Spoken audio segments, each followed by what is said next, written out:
My guest today is Jay Letendre. Jay is the CEO and co-founder at VeriChem, a company developing forensic detection technology that can help law enforcement to identify narcotics and detect the presence of illicit drugs. I reached out to Jay when I was looking for a guest to talk about fentanyl and how fake prescription drugs laced with fentanyl can kill those who unknowingly take them. His company's products include those with next-generation fentanyl detection technology. VeriChem appears to be developing products that may detect fake pills that contain fentanyl, as well as other illicit drugs. Please note this show is not intended to give medical advice. If you're having an emergency, call 911. If you're with someone who is unresponsive or not breathing, call 911. Welcome to my show, Jay. Hey, thanks for having me. Great to be here. So before we talk about your solutions and what your company's developing, I have a friend who found their daughter dead in her bedroom asleep. She had taken a Xanax pill given to her by her boyfriend. Xanax, for those not familiar with it, is normally a prescription drug for anxiety and panic disorders. The pill she took was fake, not from a pharmacy, not using a prescription, and unknowingly to them, it had been laced with fentanyl, a drug that can cause overdose in even the smallest amounts. So, Jay, for those who are not familiar with this drug, fentanyl, and how it gets into fake prescription pills, tell them what fentanyl is. So fentanyl is a pharmaceutical pain reliever. You can think of it as almost like a morphine equivalent that, for all intents and purposes, when it was developed, has a good side to it. When it's used under proper medical supervision, it's a very good pain reliever for people that have very, I would say, intense pain as they're going through either, cancer treatments or as they're going through any major medical issue. The problem, much like with morphine, is that it can get the hands of bad actors, and that's what's happened with fentanyl. So fentanyl is what we would call a synthetic opioid, meaning that it is developed essentially in the lab using different components together to create this very potent pain reliever. And as you said, it's extremely lethal when in the hands of the wrong people. And in this case, it being entered into the drug supply has really caused a huge issue in not only in the detection of it, but it's also obviously impacting lives as the example that you gave. So just to kind of sum up, fentanyl has been around for a long time. It's predominantly used in the medical field. Again, under strict supervision, it can be a very useful substance. Hands of the bad guys, it can be a very lethal substance. I read about it in terms of the morphine. It's so potent, it's basically used like end of life, like if you're dying from cancer or something like that. It's not intended to be a, a casual medication, right? Correct. And so Yeah. how did it get in? Do you know how it got into with the good intentions? I read about some of the Mexican drug cartels still being responsible for a lot of the fentanyl fake drugs that are laced with fentanyl. Mhm. Why though? Why would, from the cartel, people are getting killed? Why wouldn't I stop? How did this get to be such a serious problem? So and I don't mean to, kind of dumb down the seriousness of it, but if you put on a business hat and you're right, they're in business to make money. And when you take a look at even, a regular business, right, you have margins, right, in your products. So what it costs you to make, what you can sell it for, and then what the profit is. So what's happening with fentanyl in all of these synthetic opioids, whether it be netazines or carfentanil or any of these synthetic opioids, the reason why they started being added to the drug supply is really just to increase margins. So when you take a look at, let's take a look at heroin, for example, right? Heroin is a very expensive narcotic, right? It's grown in Afghanistan from the opiums and the poppy plants. Then it has to get manufactured into heroin. Then you have to take that heroin, you have to ship it to Mexico, and then from there, they add cutting agents and then so on and so forth, right? So your margins tend to shrink. with these narcotics using precursors that you can get out on the legal market. So what you can essentially do is that you can increase your profit margin by using less of that heroin and then offsetting the heroin that you've removed and adding fentanyl, which will give you that heroin-like effect. Oh, okay. Yeah. Right? And because you're basically synthesizing it or manufacture it, you don't have the limitations that an organic narcotic like cocaine or heroin has, right? You've got to grow it, massive infrastructures, all of that. But fentanyl can be made in a lab. So if you have a smart enough, you can purchase precursors either from China or from India. You can have it shipped to Mexico. Mexico then takes those precursors, creates fentanyl, and then adds it to the drug supply. So you're using less heroin, more fentanyl, right? And other adulterants and additives. So that way, as someone that's using it, you want to be able to give your customers that experience of that heroin, but not having it cost so much as a manufacturer. So in terms of she was supposed to be taking a Xanax, why lace the Xanax though? Xanax normally doesn't have heroin in it, right? A prescription Xanax? So the Xanaxes and all of these other prescription pills is just another untapped market for the cartels, right? So again, if you're, I don't believe that their intention is to kill their customer. That's a terribly bad business decision. No matter what business you're in, you don't want to kill your customer. So I think what happened is, and I'll kind of answer your question in a second, you're starting to see, first of all, that the opioid deaths are coming down, which is fantastic. I think if you talk to any real expert in it, in the field, they can't really pinpoint why these overdose deaths are coming down to one actionable action that's being taken either on law enforcement or on the user side.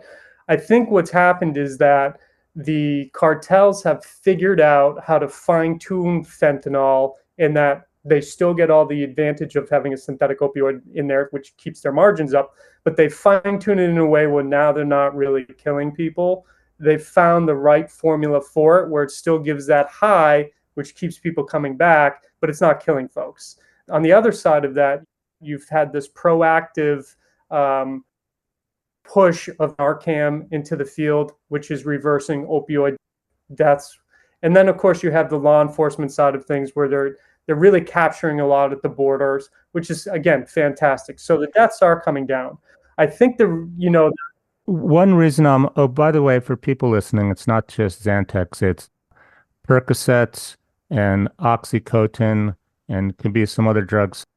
What comes to mind though yes. is almost as if people are going and getting the fake pills instead of the real ones because they want the extra heroin or fentanyl or that kind of. I think they just don't know. I think they just don't know, right? I mean, I think case in point is, we have, some some friends of whose daughter, 14-year-old, thought she was taking a white Tylenol, and it wasn't. It was obviously laced with fentanyl and obviously was overdosed from that. I think, again, you have to take a look at the business side of things, and there's a massive market for selling, whether it be Xanax, Oxycontin, any of those painkillers, but they're also finding it in Adderall. They're finding it in some of those other upper type pills as well. It's big business in selling prescription narcotics because you can't get those drugs without a prescription. And after the days of the big Oxycontin problems and the big Purdue lawsuits, you can't just go to your doctor like you could 10 or 15 years ago and say, hey, I'm having this really, really bad pain. What was the Purdue, those lawsuits? I don't recall those. So I believe it was Purdue that was the group that manufactured all of the oxycodones and some of these major opioids, that their intention was basically to get people hooked on these drugs. Therefore, they could increase their profit margins and make more money. So there's some major lawsuits that have just come to pass where, now these groups, these big pharma, have to pay because of really they didn't really have above board business practices. They were paying doctors to prescribe as much as possible. And Florida, where we are, it was a massive, you had pill mills, you had a massive influx of people that were being prescribed these opioids. And that was kind of the initial phase of this opioid epidemic that we're in now, right? So fentanyl wasn't necessarily in that mix yet. But, again, what happens is that when opioids started to really go under, the microscope, if you're a business, you start looking for other profit centers, and that's where they started looking at these synthetic opioids. Again, when you look at prescription pills as a whole, that's a whole different massive market as opposed to cannabis market. Then you have your pill, then you have your powdered substances, right? Your illicit narcotics such as cocaine and heroin, methamphetamine. Then you have your prescriptions, which are going to be your prescription opioids, oxycodone, Xanax, Adderall, all of these things that basically as Americans, we've all been kind of addicted to, right? And rely on. So huge, massive market. And rather than trying to figure out a way to get the legal stuff and sell it illegally, why not just manufacture your own Xanax that looks the same, that again, gives you maybe that same high or that same, maybe even a little bit of a higher high. By incorporating synthetic opioids, you don't have to, you can compensate by not having that real patented pharmaceutical formula that gives you that and replace that with a synthetic opioid. So let's talk about solutions then. Clearly, never take a pill that wasn't prescribed to you directly and that you didn't get from the pharmacy yourself. How did the person you mentioned that had the Tylenol, how do you get a fake Tylenol? I think, as a 14-year-old kid, you get, the story was that she got that from a friend. How that friend got it, we don't know. It could have been as simple as, maybe their parents thought they were getting some legal over-the-counter drugs. Maybe they thought it was a Xanax. Maybe they thought it was a different kind of pill, but it looked like a Tylenol. Then that kid sees it on the parents' desk. This is like when I was a kid, it was don't take drugs. Now it's like soup, don't take drugs and don't take prescription pills unless Correct. they're yours. Like a double safety on the be careful where you you shouldn't be taking any drugs. Tylenol, Right. of course, there's valid ibuprofen, if you're on the track team or the football team. Sure. And that's really the scariest part about all of this, right? Is that, again, I don't think we're all angels here. We've all, have past experiences, whether they be in college or high school. Back then, it was a risk, but it was a somewhat of a negligible risk. Now you can't even risk it, right? You can't even trust that the substance or the pill that you're getting is what it is.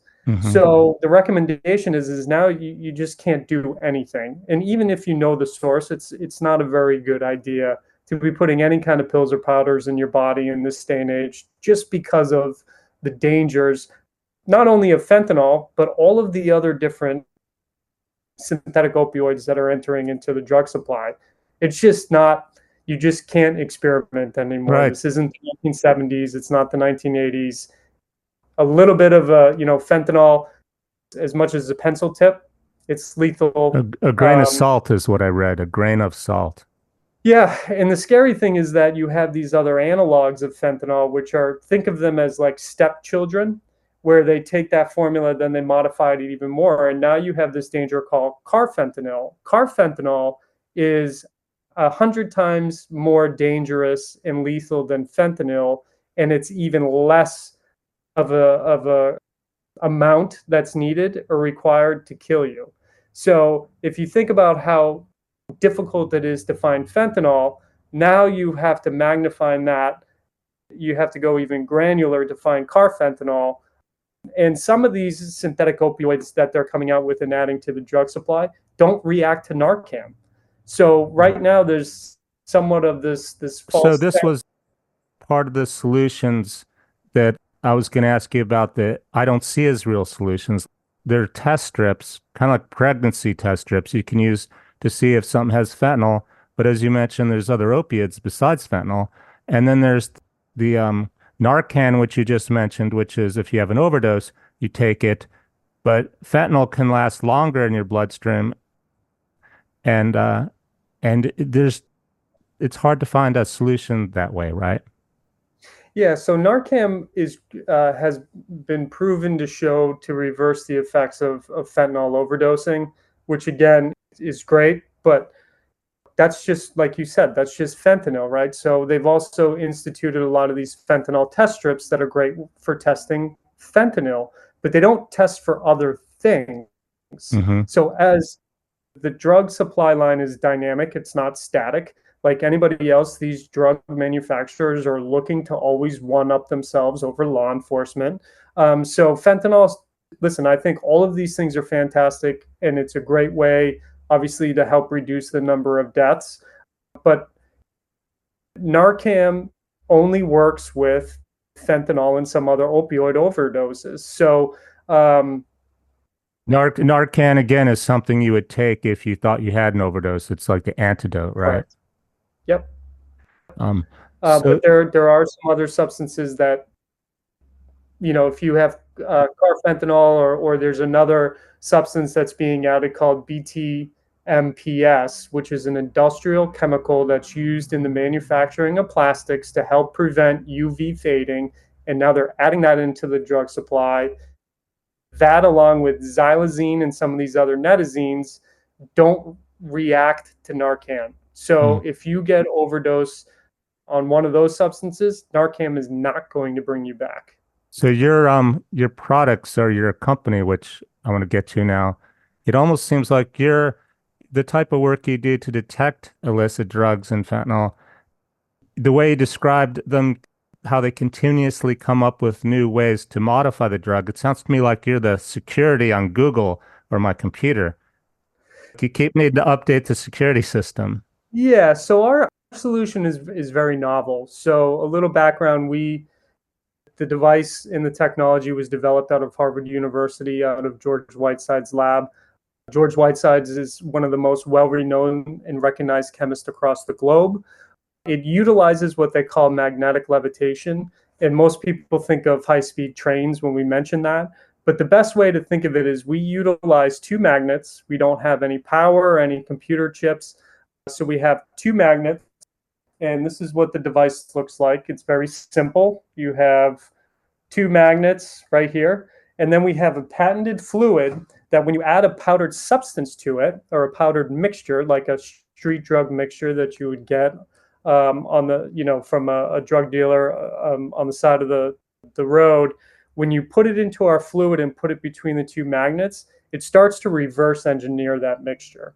So basically, it takes that mixture and simplifies it to its original components. So if that mixture had four ingredients, you would see four density clouds of those powders. So from there, what we can do is we can then identify, utilizing third-party tools such as either color tests or these portable Raman devices, and we can get close to 99.9% accuracy out of those tests because we've reduced that mixture to its individual components. I So see. what's happening now with detection is that fentanyl is added at such a very low concentration that these tools, which have been around for 40 years, can't find them. So if you have fentanyl, which is added to the drug supply less than 5%, and these tools can't find any substances that don't have a concentration below 10%, you're never going to find them. So Hmm. what we've positioned our device as is, think of it as like a magnifying glass for drugs. There is nothing in that mixture that can hide from us once we've reverse engineered it. It'll be like you're baking a cookie and you can't see it's got chocolate chips in it. So you put it in Correct. this magnetic like centrifuge type thing and it separates stuff. You say, oh, there's some chocolate chips. There's your flour, there's your sugar, and it reverse engineers that cookie into its individual components. Same Same can be said with pills. You take that pill, you would crush it up, and then you put it in our device, and it would tell you what all those different components are. Now, from our perspective, we're focusing on law enforcement and forensic labs. We don't have any plans right now to take a look at the consumer side of things, just because we are a startup and there's quite honestly a lot of liability associated with that. But we believe that we can effectively help law enforcement and forensic labs find the undetectable in street drugs that current solutions and technology just have a very difficult time finding. Long term, though, I could see the consumer. I can also see being a startup, I'm an engineer, so I know it takes a while to get the first, rocket to Yeah, launch. Not so you don't want to try it with consumers. You'll learn more working with law enforcement. This detected it, that didn't, because you're going to have more experience with the drugs. But correct. I can see, though, my brother's an electrical engineer, he works with sensors. So the other part of the cost, it sounds like, is the equipment after you separate the cookie into flour and chocolate chips. The equipment that actually tells you it's flour and chocolate chips is another expense, right? Correct. But if you could, down the road, what kind of you could shrink the equipment down to the sensors that only need to detect flour and chocolate chips and so forth. It has promising a promising future.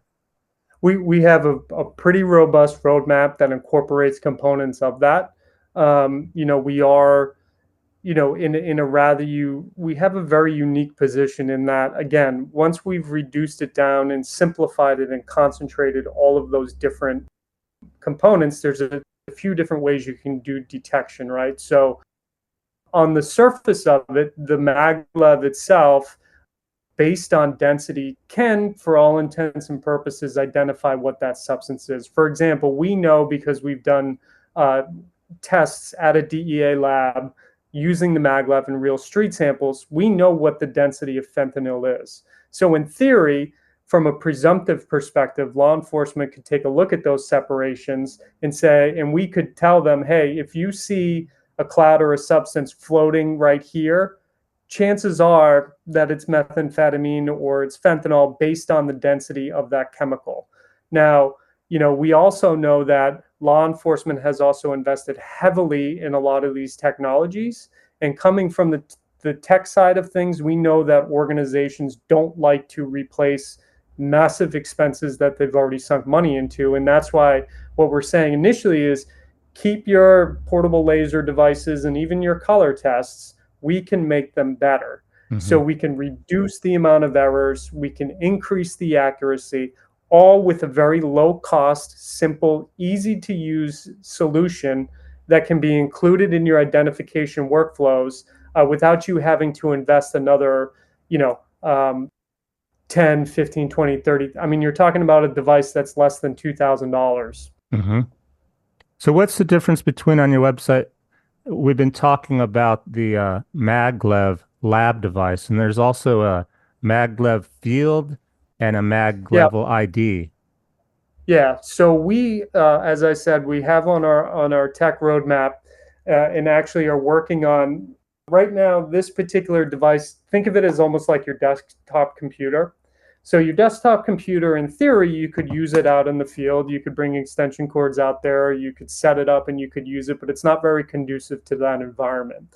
So what we've been doing is we've been taking this technology, the maglev technology, and putting it into a form factor that's more conducive for use in, say, a cop car.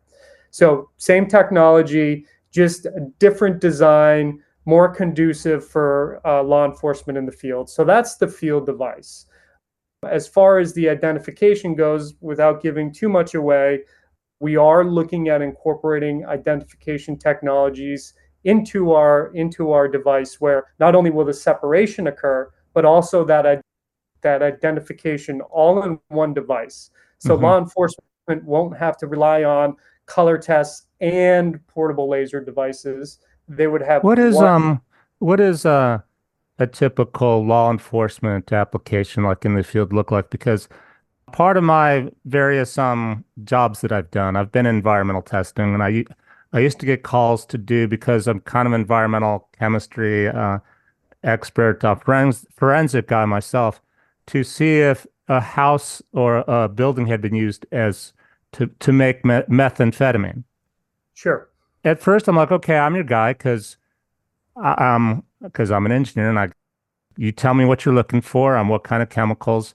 And then I said no because they're cutting corners. It's like impossible to really, really, really test even a single building, a single site for every conceivable ingredient you could use to make methamphetamine. I'm going to miss one. So I said no because of liability. Give Yeah. me like a typical, because I'm wondering just how robust the existing system is, as you said. They don't want to change it. Yeah. So tell me what they do.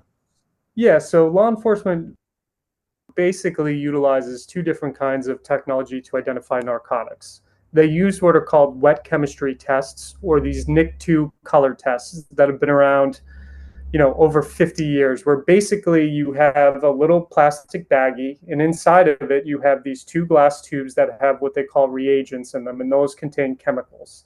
When you add a suspected powdered substance into that baggie and then break the two glass test tubes and shake it, that reagent reacts with the powder added and changes the color. And then you use a color chart, and if it says, okay, it's blue, then it's positive for cocaine. If it's pink, it's positive for fentanyl. The problem with color tests is that each It's like the methamphetamine test that I was like, no, I'm going to pass because they were doing the same thing, but it's only looking for amphetamine. methamphetamine, And right? that's not like everything that's not all the toxic stuff in it. So think of this: if I'm a patrol officer, right, and I pull you over, Daniel, and I have to proactively think of, okay, is this guy on meth? Is he on cocaine? Is he on heroin? Because there's up to 27 different kinds of color tests that I have to pick the right one. If I don't pick the right one, it's going to come back as a false positive or negative. Move on to the next one. They do have a test that they call the marquee test that you do initially if you have no idea what the substance is. And it's supposed to tell you, okay, this Hmm. is an opioid, use an opioid test. Well, the problem is that, for instance, with the cocaine test, and there was a study that was done by the University of Pennsylvania, it was a 2-year study. The cocaine test not only tests positive for cocaine, test positive for up to 80 legal substances. So if you have prenatal vitamins, you're a mother, you get pulled over, or you have, pre-workout stuff, and it just happens to test positive in that cocaine test, you're getting buttoned up and you're getting taken to jail. And then they're going to take that substance and send it to a lab. And right now, there's such a tremendous backlog. You could be sitting in jail for up to 3 months until it comes back with a positive or a negative. So those are the color tests. The second part that they use is they use these portable, what we call laser devices. Portable Raman, FTIR, again, been around for 50, 60 years. And what they do is they shoot a laser into this powdered substance, and then it comes back with what they call a spectra, which is It's like a rainbow of colors yep, depending on the ingredients, right? yep. And then law enforcement has to try to figure out and remove the spectra that they don't need and try to find the narcotic. Very expensive. You're talking about anywhere $50 to $100,000 for these devices. You have to go through training. They require a subscription agreement. And the problem is that most law enforcement departments, again, you have to take the major metropolitan cities out of the mix, right? So New York, LA, they have big budgets. And it's kind of it's almost like an engineering piece of equipment. It is And it also doesn't tell you what exact drug it is, I'm guessing, but it tells you the chemistry, like the types of oxygen, hydrogen, whatever. At least the fears that I've seen, they're not black and white like this is it or this is correct. not it. They're very complicated, right? And then if you're a small police department, right, and you have a very small budget, and one of these devices costs $100,000, if you're the police chief, you have to ask yourself, okay, do I buy one of these devices or do I buy two cop cars? Hmm. So most of the time they don't have that. So then they're reduced to either using color tests, or because of this whole fentanyl problem, some law enforcement isn't doing field testing at all. So they come across a powder, they zip it up, they package it up, and they send it to a lab. So long-term solution would be what you're speaking of. I don't want to ask you too much because it's your intellectual property in your startup. Ultimately, you would somehow integrate your mag device with the sensor technology or the other technology that you're developing to make it easier and That's smaller and correct. convenient and cheaper. Right. So think of it this way. If we can bring the lab and have a very simple, easy to use device that law enforcement in the field, right? Not super chemists or someone with an electrical engineering degree can very simply add a substance, separate it, and then make that identification all within minutes in an affordable package. Think about, what that would do. Think about all of the bad stuff that you'd be able to get off the streets. And again, these devices are when you see, the I think of DEA. I think of not just getting the bad guys off the street, but as you mentioned, the mothers on prenatal pills, Sure. keeping them out of jail. I mean, my gosh, Yep. and which one would pick your bet pick your which one's more important, I guess. They're both good Yeah. causes. So, I mean, when you see, so these laser devices are fantastic with highly concentrated substances. So you'll see pictures on social media and on the news where they have a table and it's got big kilos of fentanyl, and they're like, we just busted pounds. Those tools are really great at finding that because it's pure fentanyl. But you're not going to have that on the streets of LA, right? You're going to have little tiny gram bags. Mhm. And so while it's great that we're getting the big bulk fentanyl off of the streets, you still have to worry about all of those little tiny gram bags that are more realistic, that it's more realistic law enforcement's going to come across And the those. ones that could kill your child. Correct. Yeah. So, that's where, we believe we add the most value, in that there isn't an ingredient in a mixture that can hide from our particular device. If it's in there, we'll find it. Great. Is there anything that I haven't asked you, we haven't talked about that you'd like to add, Jay? No, I just, like I said, we're just another tool in the toolkit. There is no silver bullet for law enforcement or even for federal agencies when it comes to finding fentanyl in these It's a synthetic tough opioids. job. My hat's It off to is. them. It's a tough job. Yeah. And every law enforcement district is different, every state is different, every region is different, um, every cop is different in the way they handle this stuff. So again, from our perspective, we just want to arm law enforcement that's going to keep them safe, that's going to be able to identify all of the stuff that's killing not only our kids but our fellow citizens. I mean, again, you're looking at over 250,000 of Americans have died from fentanyl. To me, that's inexcusable. I used to see the billboards and I used to wonder, what is this fentanyl? Because it just says fentanyl and drugs, and I didn't get it until now. Yeah, and unfortunately, it's just the beginning. I mean, synthetic opioids, the ease of making synthetic opioids, added to obviously the proliferation of artificial intelligence, in the ability of artificial intelligence to essentially assist and aid in the development of these narcotics. I think you'll start to see that, fentanyl was just really the tip of the iceberg. Mhm. And we should learn from it. We should learn, okay, what worked, what didn't work, and how can we be prepared for the next crisis, which unfortunately, that's just the way things work, right? You Yep. get over one thing, there's going to be Like I another say, wave coming. your product or your technology is like the security system on your phone or your computer or Google. You have to keep up with it, keep updating it. Yeah, and that's the other great thing about our solution, is that because we don't use chemical reagents and we don't rely on software, Hmm. it as if it's a water soluble powder, we can reverse engineer it. Whether it be fentanyl today, carfentanil tomorrow, netazenes next week, we can reverse engineer it and we can find it. Yeah, because once you have that platform, the basic tool, then it's just adding stuff onto it. It's correct. Yep. If you work at a forensic lab or in law enforcement and you're interested in learning more about this, Jay's company's website, VeriChem, is VeriChem Tech, TECH, vericemtech.com. The details will be in the show notes. Jay, thanks so much for being on my show. Awesome. Thanks for having me. It was great. Have a great day. Okay.